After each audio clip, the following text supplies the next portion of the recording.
സർവശക്തനായ ദൈവത്തിന് പരിശുദ്ധ അമ്മയുടെ മധ്യസ്ഥതയിൽ ഞാൻ നന്ദി പറയുന്നു. എൻ്റെ പേര് ജെയിൻസി. ഞാൻ 2019 ഉടമ്പടി എടുത്തതാണ്.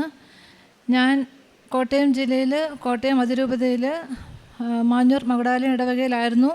ഒരു 1.5 മാസമായിട്ട് ഞാനിപ്പോൾ പുഴിക്കോല് പള്ളി ഇടവക അംഗമാണ്. ഞാൻ 2019 ഉടമ്പടി എടുത്തതിന് പിള്ളേർക്ക് വേണ്ടിയായിരുന്നു. ആ സാക്ഷി ഞാനിവിടെ പറഞ്ഞതാണ്. അത് കഴിഞ്ഞ് അതിനുശേഷം കൊറോണ ഒക്കെ വന്ന് ഞാൻ പ്രാർത്ഥിച്ചു. പക്ഷേ ഇവിടെ വന്നൊന്നുമില്ല. പിന്നെ 22-ലാണ് ഞാൻ ഉടമ്പടി പുതുക്കിയത്.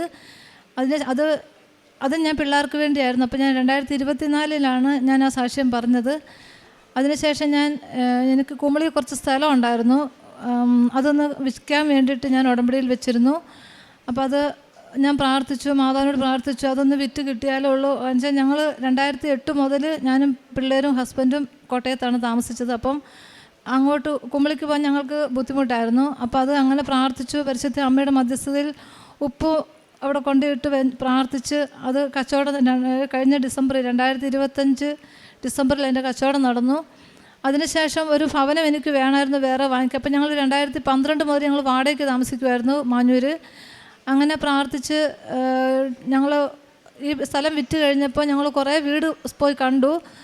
2-3 സ്ഥലത്ത് അഡ്വാൻസ് ഒക്കെ കൊടുത്തു. പക്ഷേ അന്നേരം ഞാൻ പ്രാർത്ഥിച്ചു. വീട് പോയി കാണുമ്പോൾ എല്ലാം പ്രാർത്ഥിക്കും, പരിശുദ്ധ അമ്മേ നിനക്ക് ഇഷ്ടമുണ്ടെങ്കിൽ മാത്രമേ എനിക്ക് ആ വീട് തരാവുള്ളൂ, അല്ലെങ്കിൽ എനിക്ക് വേണ്ട. അമ്മ ഇഷ്ടപ്പെടുന്നൊരു വീട് എനിക്ക് തന്നാൽ മതി, അല്ലെങ്കിൽ എനിക്ക് പാടാം, എനിക്ക് അവിടെ പോയി താമസിക്കാൻ പറ്റത്തില്ലെന്ന്. അപ്പോൾ പക്ഷേ അഡ്വാൻസ് കൊടുത്തെങ്കിലും എനിക്ക് എന്താണോ ആ വീട് മാറിപ്പോയി, വാങ്ങിക്കാൻ പറ്റിയില്ല. അതിനുശേഷം ഞാൻ ആപ്പാഞ്ചിറയിൽ ഒരു വീട് വന്ന് കണ്ടു. വീട് കുഴപ്പമില്ല, 14 സെൻറ്റ് സ്ഥലം ഒരു വീട് വന്ന് കണ്ടു. അപ്പോൾ അവർ 30 ലക്ഷം രൂപ പറഞ്ഞു. ഞങ്ങളത് 25 പറഞ്ഞു. അവർ തരത്തില്ല എന്ന് പറഞ്ഞു. എന്നാൽ ഓക്കെ വേണ്ടാന്ന് പറഞ്ഞു. അതെല്ലാം കഴിഞ്ഞ് ഞങ്ങൾ കുറേ വീടൊക്കെ പിന്നെയും പോയി കണ്ടു. പക്ഷേ അതൊന്നും പറ്റിയില്ല. അത് കഴിഞ്ഞ് ഞങ്ങൾ കഴിഞ്ഞ ഫെബ്രുവരിയിൽ ഞങ്ങൾ പൈസമൗണ്ട് ഒരു വീട് പോയി കണ്ടു. അവിടെ കുറച്ച് പൈസ അഡ്വാൻസ് കൊടുത്തു. അന്നേരം അത് വീടൊന്നിനും കൊള്ളത്തില്ലാഞ്ഞു. പക്ഷേ എങ്കിലും അവിടെ സ്ഥലം കൂടുതലുണ്ടെന്ന് പറഞ്ഞാൽ എൻ്റെ ഹസ്ബൻഡ് അവിടെ 10,000 രൂപ അഡ്വാൻസ് കൊടുത്തു. അന്നേരം എനിക്ക് ഭയങ്കര ബുദ്ധിമുട്ടായിരുന്നു. ദൈവമേ ആ വീട്ടിൽ എങ്ങനെയാണ് ഞാൻ പോയി താമസിക്കുന്നത്, ഒന്നിനും കൊള്ളത്തില്ലല്ലോ. എന്നാലും കുഴപ്പമില്ല, പരിശുദ്ധ അമ്മയുടെ ആഗ്രഹം അതാണെങ്കിൽ അത് നടക്കട്ടെ എന്നോർത്ത് തിരിച്ച് 22-ാം തീയതി ഞാൻ ഇവിടെ വന്ന് അച്ഛൻ്റെ ടോക്ക് കേട്ട് പ്രാർത്ഥിച്ച ഞായറാഴ്ചയായിരുന്നു. അച്ഛൻ്റെ ടോക്ക് കേട്ടുകൊണ്ടിരുന്ന് പ്രാർത്ഥിച്ചു കഴിഞ്ഞ് അത് വിശുദ്ധ കുർബാനയുടെ സമയത്ത് അപ്പം എൻ്റെ ചേട്ടൻ്റെ ഭാര്യ എൻ്റെ കൂടെ ഉണ്ടായിരുന്നു. അപ്പോൾ ചേച്ചി എന്നോട് പറഞ്ഞിട്ട് വീടൊന്നിനും കൊള്ളത്തില്ലല്ലോ, അതെന്നാ ചെയ്യുന്നു, അവൻ എന്നാ പിന്നെ അത് വാങ്ങിച്ചതെന്ന് ചോദിച്ചു. ഞാൻ പറഞ്ഞു എനിക്കറിയത്തില്ല ചേച്ചി, എനിക്കറിയത്തില്ല. പക്ഷെ ഞാനും പോയായിരുന്നു, എനിക്കൊന്നും പറയാൻ ബുദ്ധിമുട്ടായിരുന്നു. അതുകൊണ്ട് ഞാനൊന്നും മിണ്ടിയില്ല, അവർ അഡ്വാൻസ് കൊടുത്തെന്ന് പറഞ്ഞു. ആ കുർബാനയുടെ സമയത്ത് അപ്പോൾ ചേച്ചി എന്നോട് ചോദിച്ചു എങ്ങനെയാടി അത് മാറിപ്പോകുന്നത്, മേടിക്കണ്ടായിരുന്നല്ലോ എന്ന് പറഞ്ഞു. അപ്പം ഞാൻ പറഞ്ഞു ചേച്ചി വിശുദ്ധ കുർബാനേനേക്കാളും ശക്തി വേറെ ഒന്നിനുമില്ല, എനിക്കറിയാം കുർബാനയോടും വേറെ ഒന്നുമില്ലെന്ന് പറഞ്ഞു. അപ്പോൾ ചേച്ചി പറഞ്ഞു നീ മാതാവിനോട് പ്രാർത്ഥിക്കാൻ പറഞ്ഞു. ഞാനിവിടെ കുർബാന കൂടിക്കൊണ്ടിരുന്ന സമയത്ത് ഒരു ഫോൺ കോൾ എനിക്ക് വന്നു. ഞാൻ എടുത്തില്ല, കുർബാനയുടെ സമയത്ത് ഞാനൊന്നും ശ്രദ്ധിക്കാറില്ല. അപ്പോൾ തിരിച്ച് എൻ്റെ ഹസ്ബൻഡ് ചേച്ചിയുടെ ഫോണെ വിളിച്ചു. ചേച്ചിയെ ഫോൺ എടുത്തു. അപ്പോൾ ചേച്ചിയോട് എൻ്റെ ഫോൺ തരാൻ പറഞ്ഞു. ഞാൻ ഫോൺ മേടിച്ചു. ഫോൺ മേടിച്ചപ്പോൾ എന്നോട് പറഞ്ഞു എടി ആപ്പാഞ്ചിറയിൽ ആ വീട് നമുക്ക് 27 ലക്ഷം രൂപയ്ക്ക് തരാമെന്ന് പറഞ്ഞു പരിശുദ്ധ അമ്മ. ഞാൻ പറഞ്ഞു അങ്ങനെ പറഞ്ഞെങ്കിൽ പരിശുദ്ധ അമ്മയുടെ കൃപ കൊണ്ട് അതും വാങ്ങിക്കാൻ പറഞ്ഞു. അങ്ങനെ പിറ്റേ ദിവസം തന്നെ അതിനും അത് അഡ്വാൻസ് കൊടുത്ത് വാങ്ങിച്ചു. അത് കഴിഞ്ഞ ശേഷം ഞാൻ വെളിയിൽ പോകാനായിട്ടൊരു ഇതിന് ഏജൻസി കൊടുത്തിട്ടുണ്ടായിരുന്നു. അത് കഴിഞ്ഞ 1 വർഷത്തിന് മുമ്പ് കൊടുത്തതാണ്. പക്ഷേ പിന്നെ അതിനെക്കുറിച്ചൊരു അറിവൊന്നും ഇല്ലാഞ്ഞ് ഞാൻ പിന്നെ ചോദിക്കാനും പോയില്ല. ഞാനത് എന്നാൽ വേണ്ടല്ലോ എന്ന് ഓർത്ത് ഇട്ട് വെച്ചു. അങ്ങനെ ഇരിക്കുക. കഴിഞ്ഞ ഡിസംബറിൽ എന്നെ ഏജൻറ്റ് വിളിച്ചു, ഞാൻ ഈ പേപ്പർ വെക്കുവാന്നും പറഞ്ഞു. അപ്പം ഞാൻ പറഞ്ഞു കുഴപ്പമൊന്നും ഇല്ലല്ലോ, എന്നാൽ വെച്ചോളാൻ പറഞ്ഞ്. അതിനുശേഷം ഏജൻറ്റ് പേപ്പർ വെച്ച് മാർച്ച് ആദ്യം എനിക്ക് അപ്പം എന്നെ ഫെബ്രുവരി ഒക്കെ ആയപ്പോഴത്തേനും എന്നെ ഏജൻസിയിൽ നിന്ന് വിളിച്ച് നിങ്ങൾക്ക് ഇൻ്റർവ്യൂ ഉണ്ട് കേട്ടോ എന്നും പറഞ്ഞിട്ട് ഓക്കെ ആയിക്കോട്ടെ കുഴപ്പമില്ലെന്ന് പറഞ്ഞു. അപ്പം ഞാൻ PCCയുടെ സർട്ടിഫിക്കറ്റിനെ വെച്ചിട്ട് എനിക്കത് കിട്ടിയില്ലായിരുന്നു. അത് ഭയങ്കര ബുദ്ധിമുട്ടായിരുന്നു. അവിടെ ഞാൻ മാതാവിനോട് പ്രാർത്ഥിച്ചു, മാതാവേ എനിക്ക് ഭയങ്കര പരീക്ഷണമാണല്ലോ, എനിക്കത് കിട്ടുന്നില്ലല്ലോ എന്നോർത്ത്. എനിക്ക് മാർച്ച് 6-ാം തീയതി ആയിരുന്നു ബോംബെയിൽ ഇൻ്റർവ്യൂ. മാർച്ച് 5-ാം തീയതിയാണ് എനിക്കിത് കിട്ടുന്നത്. മാർച്ച് 4-ാം തീയതി ഞാൻ ഇവിടുന്ന് പോയി. അതെനിക്ക് പിന്നെ എൻ്റെ ഹസ്ബൻഡിനെ കിട്ടി. ഹസ്ബൻഡ് എനിക്കത് ഇട്ട് തന്നു. അതിനുശേഷം ഞാൻ ബോംബെ ചെന്ന് കഴിഞ്ഞപ്പോഴാണ് അവിടുത്തെ ഏജൻറ്റ് എന്നെ വിളിച്ചേച്ച് പറഞ്ഞു ബാങ്ക് സ്റ്റേറ്റ്മെൻറ്റ് 6 മാസത്തെ തരാൻ പറഞ്ഞു. അപ്പോൾ എൻ്റെ കയ്യിൽ സ്റ്റേറ്റ്മെൻറ്റ് ഒന്നും ആയിട്ടല്ല ഞാൻ ഇവിടുന്ന് പോയത്. കാര്യം ഏജൻറ്റ് എന്നോട് പറഞ്ഞായിരുന്നു സ്റ്റേറ്റ്മെൻറ്റ് എടുക്കണമെന്ന് പറഞ്ഞായിരുന്നു. പക്ഷേ ഞാൻ സ്റ്റേറ്റ്മെൻറ്റ് എടുത്തില്ല, ഞാൻ മറന്നു പോയായിരുന്നു എടുക്കാനായിട്ട്. തിരിച്ച് ഞാൻ അവിടെ ചെന്ന് കഴിഞ്ഞപ്പോൾ അവരെന്നെ ഒത്തിരി വഴക്ക് പറഞ്ഞു, നിങ്ങൾ സ്റ്റേറ്റ്മെൻറ്റ് ഇല്ലാതെ വന്നു, നിങ്ങൾ എന്ത് കാരണം അങ്ങനെ എങ്ങനെയാണെന്നൊക്കെ പറഞ്ഞു. എന്നെ ഒത്തിരി ചീത്ത പറഞ്ഞു. ഞാനതെല്ലാം മാതാവിനോട് പ്രാർത്ഥിച്ചു, മാതാവ് ഇതെന്ത് പരീക്ഷണ, എനിക്കിതും പറ്റുന്നില്ല എന്നൊക്കെ ഓർത്ത് ഞാൻ അവിടെ നിന്ന് കരഞ്ഞു, ഒത്തിരി കരഞ്ഞു. അവിടെയുള്ള ഏജൻറ്റ് എന്നെ വഴക്ക് പറഞ്ഞു, ഇവിടെയുള്ള ഏജൻറ്റ് എന്നെ വിളിച്ച് വഴക്ക് പറഞ്ഞു. നിങ്ങൾ അപ്പം എന്നെ 2 ഏജൻറ്റും എന്നെ കുറേ ചീത്ത പറഞ്ഞു. ഞാനെന്ന് മാതാവിനോട്, എൻ്റെ മാതാവ് ഇതെന്ത്, നീ എന്നെ ഒന്ന് സഹായിക്കുക, എന്നെ ഒന്ന് സഹായിക്കുമെന്ന് പറഞ്ഞാൽ അവിടെ നിന്ന് വിശ്വാസ പ്രമാണം ചൊല്ലി ഒത്തിരി പ്രാർത്ഥിച്ചു. പിറ്റേ ദിവസം രാവിലെ മാർച്ച് 6-ാം തീയതി ഇൻ്റർവ്യൂവിന് ഞാൻ ബോംബെ എംബസിയിൽ ചെന്ന് അവിടെ ചെന്നപ്പോൾ എല്ലാം ഈ ഏജൻറ്റ് എന്നോട് സ്റ്റേറ്റ്മെൻറ്റ് താ. ഞാൻ പറഞ്ഞു, സാറേ ഞാൻ വീട്ടിൽ ചെല്ലിട്ട് ഞാൻ അയച്ചു തരാം. അങ്ങേര് പറഞ്ഞില്ല, പറ്റത്തില്ല, ഞങ്ങൾക്ക് ഇന്ന് തന്നെ കിട്ടണമെന്ന് പറഞ്ഞു. അപ്പം ഞാൻ വേഗം എൻ്റെ ഹസ്ബൻഡിനെ വിളിച്ചേച്ച് പറഞ്ഞു, ചേട്ടായി ബാങ്കിലൊന്ന് ചെല്ലാവോ, ഒന്ന് ചോദിക്കാവോ. അപ്പോൾ എന്നോട് പുള്ളി പറഞ്ഞില്ല, അവർ തരത്തില്ല, ഞാൻ ചെന്നാൽ തരികയില്ല. അപ്പം ഞാൻ വേഗം ഞങ്ങളുടെ പഞ്ചായത്ത് മെമ്പറിനെ വിളിച്ചു. അപ്പോൾ പുള്ളി പറഞ്ഞു, ഞാൻ ചെന്ന് പറയാം എന്ന് പറഞ്ഞു. പുള്ളി ചെന്ന് പറഞ്ഞിട്ടും അവർ ബാങ്കുകാർ തരത്തില്ലെന്ന് പറഞ്ഞു. ഞാൻ അവിടെ കയറിയെടുത്തെല്ലാം ഞാൻ ഉപ്പിട്ട് വിശ്വാസ പ്രമാണം ചൊല്ലി പ്രാർത്ഥിച്ചു. അതിനിടയ്ക്ക് അവർ ഇംഗ്ലീഷ് കുറേ എനിക്ക് പഠിക്കാനിട്ട് തന്നു. എനിക്കിതൊന്നും അറിയത്തില്ല, ഇംഗ്ലീഷിൻ്റെ ABCD എനിക്കറിയത്തില്ല. ഞാൻ എന്നാ ചെയ്യും? പരിശുദ്ധ അമ്മ, എനിക്ക് ഹിന്ദിയാണെങ്കിൽ എന്നോടെല്ലാം ചോദിച്ചാൽ എനിക്കറിയാം, എനിക്ക് ഇംഗ്ലീഷ് ഒന്നും അറിയത്തില്ലല്ലോ എന്ന് പറഞ്ഞ്. അങ്ങനെ ഞാൻ ഇൻ്റർവ്യൂ അറ്റൻഡ് ചെയ്തപ്പം അവർ ചോദിച്ചത് മുഴുവൻ എന്നോട് ഹിന്ദിയായിരുന്നു. അതും പരിശുദ്ധ അമ്മയുടെ കൃപയാൽ എന്നെ അവിടെയും പരിശുദ്ധ അമ്മേനെ അനുഗ്രഹിച്ചു. അത് കഴിഞ്ഞ് ഞാൻ ഇൻ്റർവ്യൂ അറ്റൻഡ് ചെയ്തിട്ട് ഇങ്ങോട്ട് ഇറങ്ങിയപ്പം ഒരാൾ എന്നോട് ഒന്ന് ചോദിക്കുക, എന്തിനാ കുറേ നേരമായല്ലോ കരയുന്നതെന്ന്. അപ്പം എനിക്ക് എപ്പോഴും ഇതായിരുന്നു, ഞാൻ അറിയത്ത പോലും ഇല്ല, ഇത് ആരാണോ എന്നോട് ഇങ്ങനെ ചോദിക്കുന്നത്. അപ്പം ഞാൻ ചോദിച്ചു, മലയാളിയാണോ എന്ന് ചോദിച്ചു. അപ്പം എന്നോട് പറഞ്ഞു അതേന്ന് പറഞ്ഞു.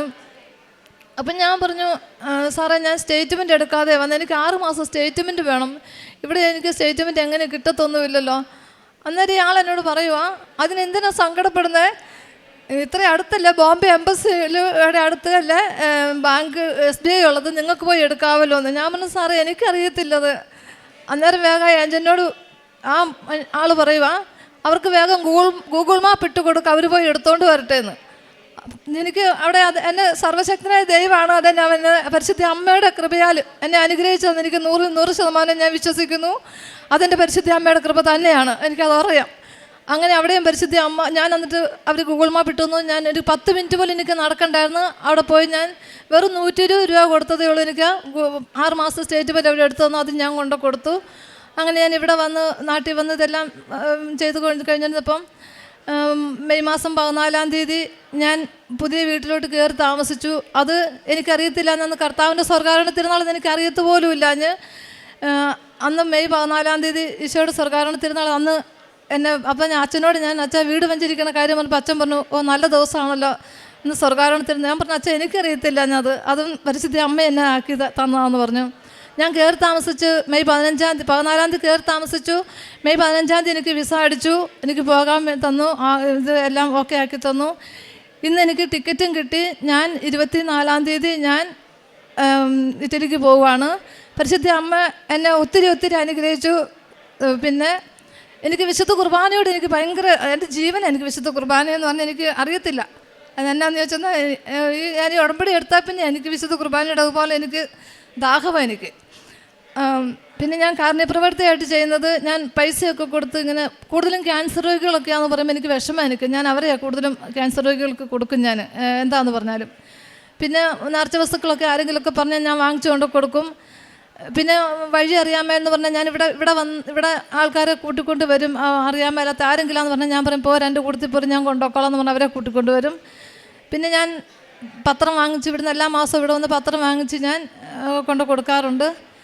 പിന്നെ എൻ്റെ ആത്മീയതയിൽ ഞാൻ ഒത്തിരി എനിക്ക് വിശുദ്ധ കുർബാനയിലോട്ട് എനിക്ക് ഒത്തിരി ഈശോ എന്നെ അടുപ്പിച്ചു. അതുപോലെ കിട്ടുന്ന സമയമൊക്കെ ഞാൻ ചിലപ്പോൾ കൊന്ത ഞാൻ ചെല്ലി ചിലപ്പോൾ ഞാൻ മറന്നു പോകും, എത്രയെണ്ണം ചെല്ലിയെന്ന് പോലും എനിക്കറിയാൻ മേല. അങ്ങനെയാണ് കാരുണ്യപ്രവർത്തിയായിട്ട് ചെന്ന് വല്ല ഡ്രസ്സൊക്കെ എൻ്റെ തന്നെ ആയിരിക്കും ഡ്രസ്സൊക്കെ ഞാൻ ചിലപ്പം നല്ലത് തേച്ച് അലക്കിയൊക്കെ ഞാൻ മറ്റുള്ളവർക്കൊക്കെ കൊടുക്കും കേട്ടോ. അത് ഞാനൊരു പരിധിക്കുള്ളിൽ ഞാൻ എൻ്റെ കൈ വെക്കുകയല്ല, എനിക്കിഷ്ടമില്ല. അത് ഞാൻ അങ്ങനെ ആർക്കെങ്കിലും ഇല്ലെന്ന് കേട്ട് ഞാൻ എടുത്ത് അവർക്ക് ഞാൻ കൊണ്ട് കൊടുക്കാറുണ്ട്. അങ്ങനെയൊക്കെയാണ് ഞാൻ കാരുണ്യപ്രവർത്തിയായിട്ടൊക്കെ ചെയ്യുന്നത്.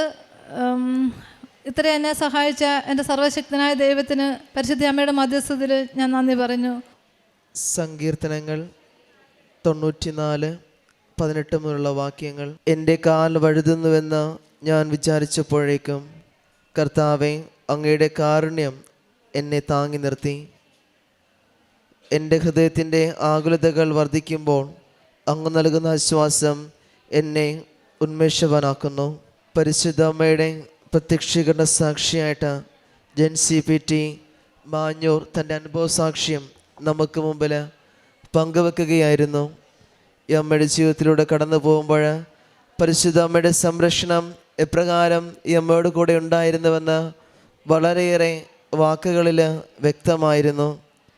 2012 മുതൽ വാടകയ്ക്ക് താമസിക്കുമ്പോൾ സ്വന്തമായിട്ടൊരു ഭവനം വേണമെന്നുള്ള തീരുമാനവും അത് പരിശുദ്ധ അമ്മ വഴി സ്വന്തമായിട്ട് ഒരു വീട് വാങ്ങിക്കുവാനും അതിൽ താമസിക്കുവാനും സാധിക്കുകയുണ്ടായി.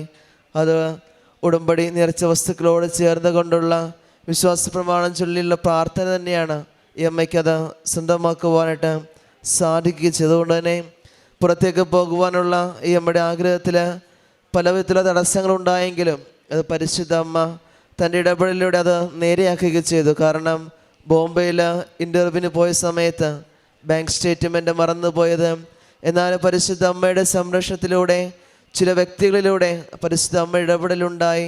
തൊട്ടടുത്ത് തന്നെ SBIയിൽ പോകുവാനും ബാങ്ക് സ്റ്റേറ്റ്മെൻറ്റ് എടുക്കുവാനും അത് സമയത്തിൻ്റെ ചുരുക്കത്തിൽ തന്നെ അത് പെട്ടെന്ന് ചെയ്യുവാനൊക്കെ ആയിട്ട് സാധിക്കുകയും ചെയ്തത് പരിശുദ്ധ അമ്മയുടെ ഇടപെടൽ തന്നെയാണ് ഈ അമ്മയുടെ ജീവിതത്തിലൂടെ ഉണ്ടായത്.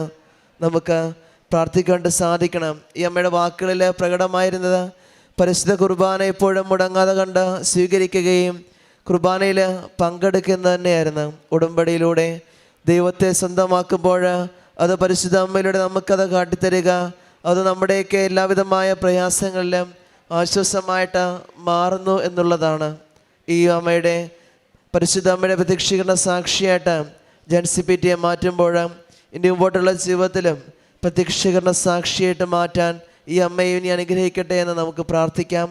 ഒപ്പം ഇത് കേൾക്കുന്ന നമ്മൾ ഓരോരുത്തരുടെയൊക്കെ ജീവിതത്തിൽ നമ്മുടെയൊക്കെ നിയോഗങ്ങളിലും ആവശ്യങ്ങളിലും പരിശുദ്ധ അമ്മ അവിടുത്തെ പ്രത്യക്ഷീകരണ സാക്ഷിയായിട്ട് നമ്മൾ ഓരോരുത്തരെയൊക്കെ മാറ്റട്ടെ എന്ന് നമുക്ക് പ്രാർത്ഥിക്കാം. അത്യപൂർവ ദൈവാനുഭവങ്ങൾ ഇനി നിങ്ങൾക്കും സ്വന്തം.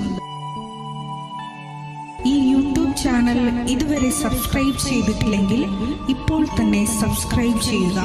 ഈ വീഡിയോ ഇപ്പോൾ തന്നെ നിങ്ങളുടെ സുഹൃത്തുക്കൾക്ക് ഷെയർ ചെയ്തുകൊണ്ട് കർത്താവിൻ്റെ പ്രേക്ഷിതരാകുക.